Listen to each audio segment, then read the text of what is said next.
नमस्कार। आइए आपके साथ इतिहास के कुछ पृष्ठ उलटते हैं।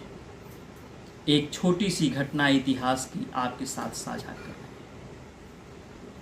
बिहार के पटना से 88 किलोमीटर दूर नालंदा में एक नालंदा विश्वविद्यालय की स्थापना हुई, जिसको 450 से 470 ईस्वी के बीच में कुमारगुप्त प्रथम ने जिसकी स्थापना की थी।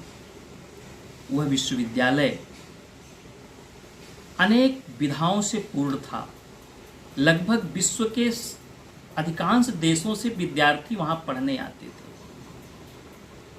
एक सरदार, बिहार का जो सूबेदार था, बख्तियार खिलजी, बीमार पड़ा। तमाम तरह के उसके हकीम आए, इलाज किए, लेकिन वो ठीक नहीं हो रहा था। किसी ने उसको सलाह दी कि नालंदा विश्वविद्यालय के आयुर्वेद विभाग के जो विभागाध्यक्ष हैं, आचार्य शीलभद्र, एक बार उनको बुलाइए, उनके पास जाइए। उसने आदेश दिया कि जाओ पकड़ के लाओ शीलभद्र को। शीलभद्र जी पकड़ के लाए गए।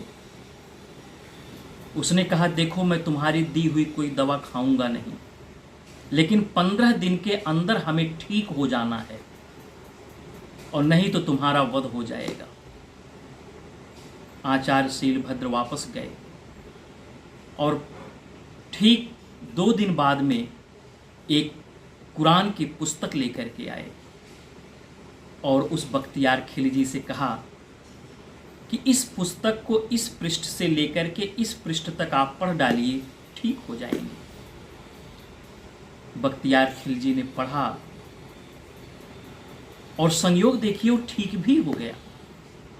लेकिन जब वो ठीक हो गया तो जिस आचार्य शीलभद्र के प्रति उसे आभार व्यक्त करना चाहिए था, उसने सोचा कि आखिर क्या है उसके पास।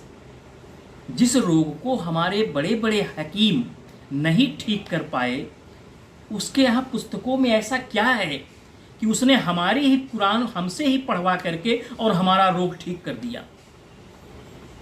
आचार्य शीलभद्र ने किया क्या था, उन्होंने दवा बनाई और उस दवा को उस कुरान की पुस्तक के कोनों पर लगा दिया और उसे सुखवा दिया।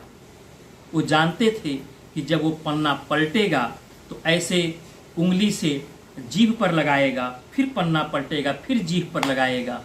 इस तरह से जो दवा है उसके अंदर जाएगी। लेकिन ईर्ष्या, इस संस्कृति के प्रति द्वेष, और उसने अपने सैनिकों के साथ उस विश्वविद्यालय पर आक्रमण कर दिया। जितने भी आचार्य थे अधिकांश मारे गए, घेर करके आग लगा दी गई। और लोग कहते हैं कि वहाँ का पुस्तकालय जो 6 महीने तक सुलगता रहा। आप कल्पना कीजिए, ज्ञान का अतुलित भंडार जला दिया गया। जो आचार्य थे वहाँ पर, वो उस चीज को याद किए हुए थे, तो अपनी आने वाली पीढ़ी में उसको भेज न दें, इस नाते उनका भी वध किया गया। भारी संख्या में विद्यार्थी और आचार्य मारे गए और वह यूनिवर्सिटी जला दिया गया। बख्तियार खिलजी, जिसके नाम पर आज नालंदा के पास एक रेलवे स्टेशन भी है। आज़ादी के 70 सालों बाद भी उस स्टेशन का नाम हम बदल नहीं सके। लोग कहते हैं शिक्षा कहाँ थी हमारे यहाँ। मध्यकाल में 13 यूनिवर्सिटी भारत में चलती थी। तक्षशिला जो 700 ईसा पूर्व, नालंदा 450 ईस्वी में, विक्रमशिला जो बिहार में भागलपुर में था 800 ईस्वी में था, वल्लभी विश्वविद्यालय सौराष्ट्र जो गुजरात में था 500 ईस्वी से 600 वर्ष तक वो चला है। उदांतपुरी बिहार, सोमपुरा ये भी बिहार में ही था 8वीं से 12वीं शताब्दी तक। पुष्पगिरी उड़ीसा 300 ईस्वी से 1100 ईस्वी तक रहा है। जगतदला पश्चिम बंगाल, नागार्जुन कोंडा आंध्र प्रदेश, काशी कांचीपुरम तमिलनाडु, मणिखेत कर्नाटक, शारदा पीठ कश्मीर। ये उस समय के मध्यकाल के विश्वविद्यालय थे जो हमारे यहाँ चलते थे, जहाँ से शिक्षा की ज्योति चारों ओर जाती थी। पटना से 88 किलोमीटर दक्षिण पूर्व और राजगीर से 11.5 किलोमीटर उत्तर जो स्थान है जिसको अलेक्जेंडर कनिंघम ने खोजा, जहाँ का 7वीं शताब्दी में फेनसांग जहाँ का छात्र रहा। पूर्णतः आवासीय विश्वविद्यालय, 10,000 विद्यार्थी, 2,000 शिक्षक, 13 मठ जो खुदाई से प्राप्त हुए।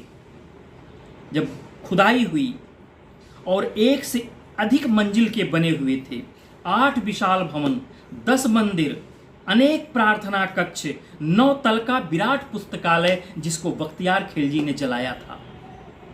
ये हमारी विराट संस्कृति का परिचायक है। बड़े आनंद का अनुभव हो रहा है। आज हमारे प्रधानमंत्री उस नालंदा विश्वविद्यालय को वही गौरव लौटाने का प्रयास करने के लिए बिहार में नालंदा विश्वविद्यालय के नवनिर्मित भवन का उद्घाटन करने जाने वाले हैं। तमाम देशों के राजदूत आज वहाँ पर पहुँचे हुए हैं। बिहार के आदरणीय मुख्यमंत्री जी वहाँ पर हैं।